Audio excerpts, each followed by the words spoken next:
We're doing Barbie nails. That's what's happening today. It's pretty easy if you really think about it to do Barbie nails because all you need is just like a nice sweet Barbie pink and then you're set to go.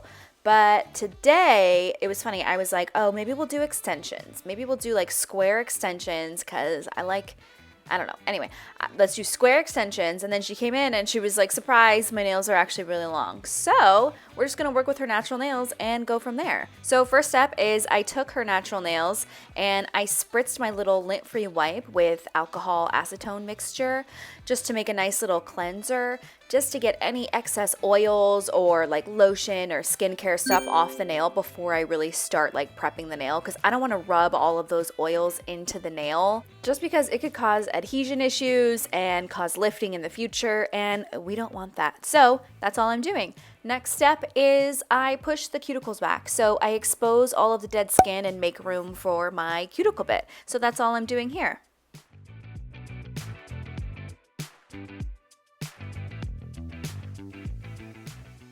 And then we're ready for the cuticle bit. This is the new one I've been using lately. I like it because it's a little like longer and also less pointy than one of my other favorite bits. And I feel like it covers a lot more and makes me go a little bit faster. Speaking of fast, I feel like this is going to be like a really fast vlog. Also, I realized because just now that there's no gel to be removed. Like I started with her natural nails, so that makes sense. Anyway, I'm just going to remove the cuticle.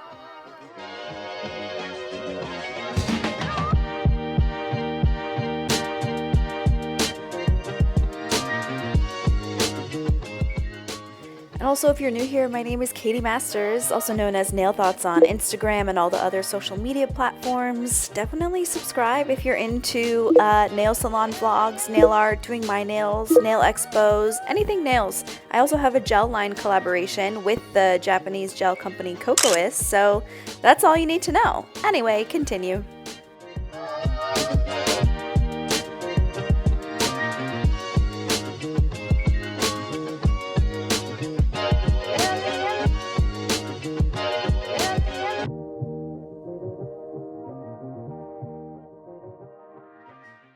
And now we're moving on to shaping. I feel like I never show shaping because I'm always worried that it's boring, but I've heard that it's not boring, and I felt like this was a perfect opportunity because her natural nails are so long that I could really show some shaping action. So also another reason why I don't show shaping is for this reason. Like I do a lot of the shaping when I'm facing it the other way, so the camera can't really see it. But just so you know, the most important part to shaping is making sure that it's not crooked to them and their angle. So yes, the nails could be straight from my angle this way, but when I flip it up to check what it looks like on their end, it could be totally crooked. So always like double, triple check from their angle, and do a lot of the shaping. Don't be afraid to do a lot of the shaping from that angle as well, just so you can fully make sure that it's not crooked and it's not looking wonky, because I'm telling you, there's a big difference between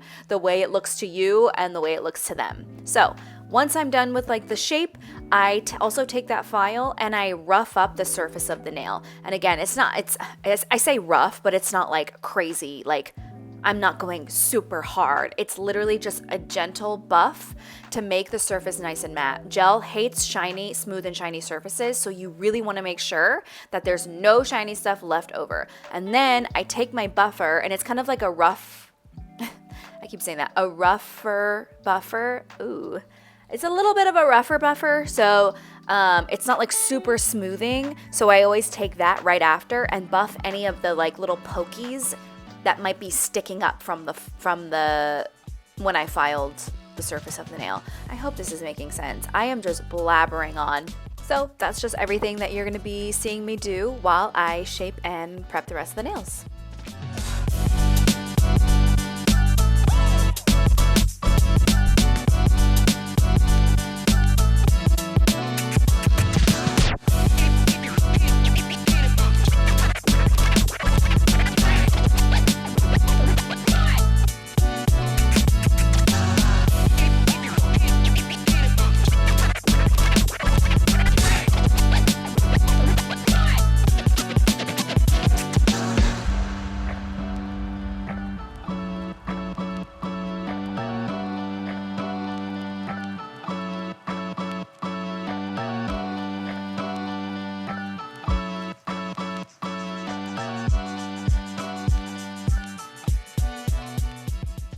And now that that's done, it actually helps because when I use my buffer, I almost use it to push up that skin that got lifted from my cuticle bit. So that's why the cuticle bit is amazing because it pushes up all of this extra skin that doesn't necessarily need to be there, that's gonna get in my way when I apply my gel. So it just makes everything so much easier. And then when I buff the nail, I kind of push the cuticles back even more and lift it up to make it easy for this step, which is just nipping away any skin that's sort of like hanging on, like that's like waving at you, you know? I'm not going too crazy. I'm not doing surgery. I'm just getting all the skin that's going to be in my way.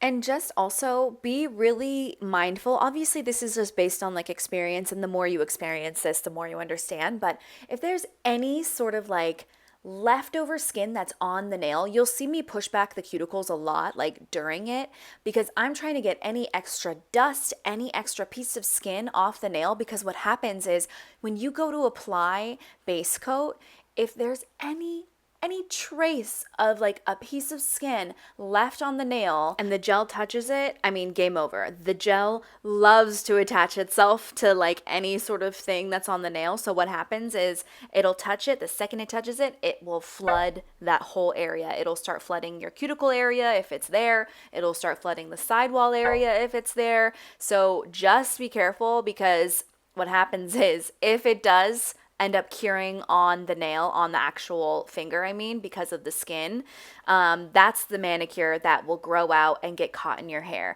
That's the manicure that your clients pick off because it's just so easy to just latch onto it because it's already lifted. If it's cured on the skin, it's already lifted. So just know that, and just kind of like watch the way I'm always trying to like make room on the nail. Make sure that there's nothing left on the nail for the base coat to attach to, because it's going to ruin everything.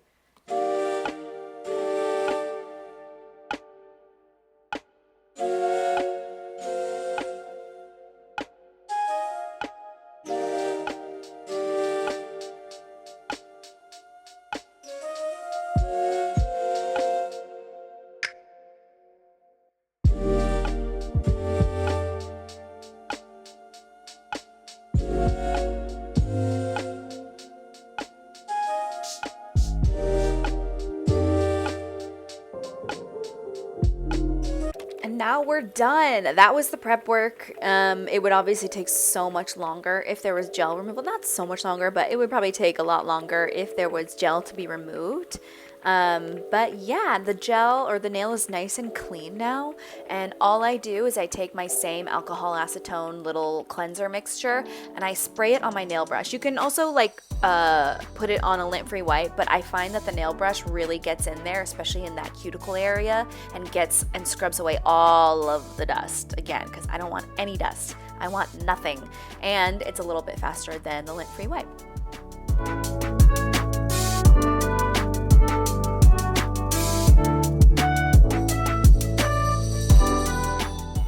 And now we are taking my clear builder base, and it is a clear base coat and a builder gel. So it's a semi-hard gel, all in one. And all it is it basically adds strength to yours or your client's nails, but you want to make sure and build with it. Like it's a builder gel. It's a builder base coat. So here's how I do it. I put a thin layer covering the entire nail, make sure there's no spots missing, cover the entire nail with a thin coat of the base. Then I do not cure it. I am getting some more on my brush, and what I do is I take the little ball that's on the brush, dab it below the cuticle area and drag it down. And the best part about this base coat is it self-levels so nicely, so it does the work for you, because you want to make sure the nail is nice and strong, especially long nails like this. You don't want it flat. You want to add a little apex to create some strength so they're not super bendy and you don't risk breaking them. So again, I put a clear or a thin coat covering the entire nail. Make sure you really get the sidewalls and everywhere, because this is the only coverage coat that we do before we add the buildable layer inside. So again, covering everything. And then I take the ball, I place it right below the cuticle area, drag it down the center of the nail, and then you don't want to mess with it too much. You want the gel to work for you. You don't want to go too crazy because you might end up like kind of ruining it and overdoing it. So I just kind of wait for it to self-level. I can adjust little areas if I want. Always check the side view and down the barrel of the nail, which means just like straight down. Because you want to make sure that the gel isn't self-leveling too heavy on one side, especially with a shape like this. Like with square, I want it to be pretty sharp of a square. So I really went fast with this. Like I cure one nail at a time always, but I kind of don't wait as long as I usually do with square because I don't want the gel to start self-leveling into those corners and making the corners look really like thick. I want the square to look nice and thin still, so I want the gel to kind of just stay in that center portion of the nail.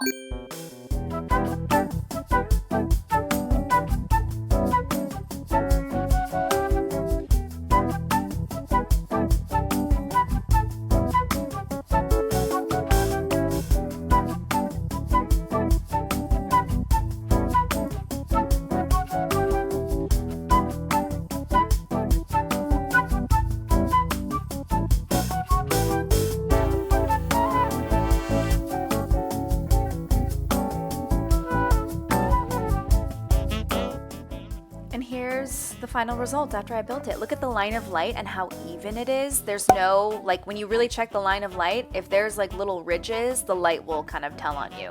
So it's nice and even, and it's gonna make the color look even better because it's not gonna be super flat and it's not gonna be lumpy. It's gonna look nice and plump and healthy. Like I love building with my base coat. Again, that was clear builder base. Now let's get ready for the Barbie design. We're doing Supernova and Venice Beach. Hold on, I have to sneeze. Okay, bummer, I lost the sneeze. So we're doing 2 coats of Supernova, and I just want you to watch how pretty it is. One coat is like so glowy, and I love, especially if you're gonna use one of my glowy colors, especially like the 3 glowy sisters are Supernova, which is this pink glow iridescent, Frosted, which is a white glow iridescent, and Moonstone, which is a blue glow iridescent. If you're gonna use any of these, I highly recommend doing a clear base under it, like exactly like what I just did. The fact that I built with the base too creates a more glassy effect with sheer colors. So like look at the result of just one coat. It looks so yummy. I can't even, it's so pretty. We were like, maybe we just keep this, but no, we were committed to Barbie. So here is me applying 1 coat and then 2 coats of Supernova.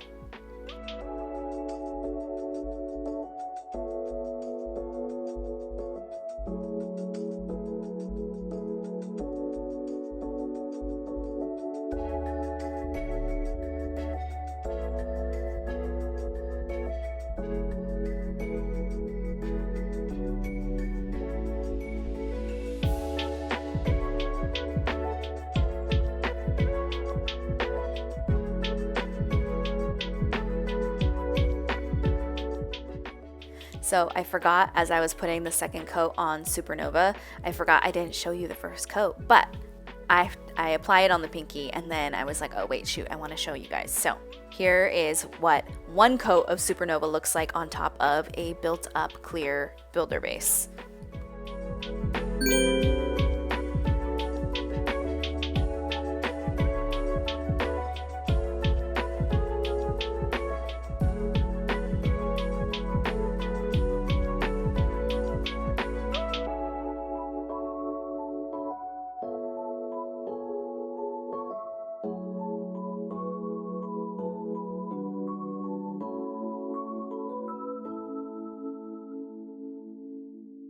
And now, as I'm getting ready for the design, look at how pretty the 2 coats looks. Like, look at it in this like shadowy light. Look how glowy that is. And it looks like chrome. The thing with like my 3 glowy colors, it kind of gives off a chrome look. Okay, sorry, now we're covering. So now we're gonna do Venice Beach, which is like the perfect Barbie pink. It looks more neon right out of the bottle, but when you cure it, it darkens ever so slightly to be like just the yummiest, brightest Barbie pink. So I'm gonna put that on my palette, and then I am going to take my detailer brush and start with my thick French. So the thing with thick Frenches is when you want to, make it thick, I start to apply the side of it really high up on the nail. So you think like, oh, I'll just do it right, by the free edge. No, you want it to be a little bit of a C. Like, I mean, it depends on the look you want. I just personally love a way curved French. I don't like a straight French because I feel like it looks more flat, and I want it to be nice and like curved to, one, make the nails look even longer, but two, just be like in your face, this is French.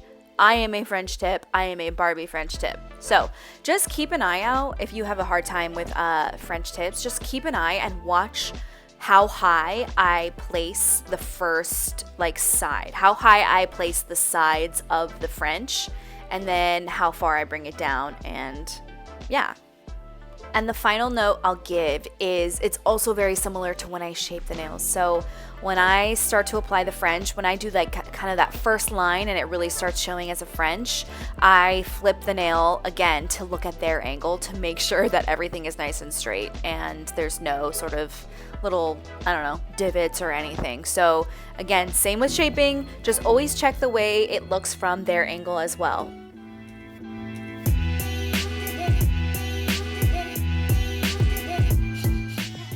Sorry, one more tip, but it really helps to have a good brush because watch, my brush, usually with this kind of stuff, if you have kind of a cheaper brush that's just kind of really flimsy, when you do curved lines like that, it flails out and ruins your line and you have to start over again. But did you see how much control this brush had? Like, it didn't flail out on you and fling out and ruin your line. So this is my detailer brush, but just letting you know, you're going to make your life hard if you have a really sort of flimsy liner brush.